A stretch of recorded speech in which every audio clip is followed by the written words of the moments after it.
You ask Tiger to solve. This deals with linear equations with one unknown.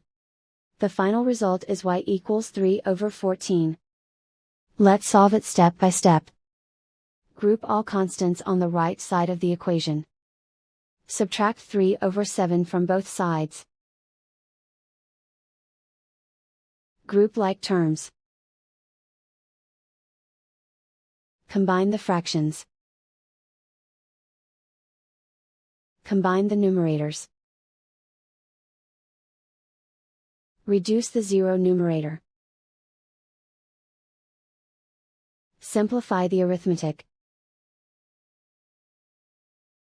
Find the lowest common denominator. Multiply the denominators.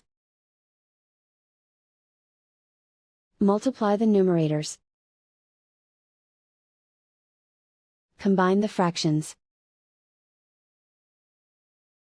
Combine the numerators.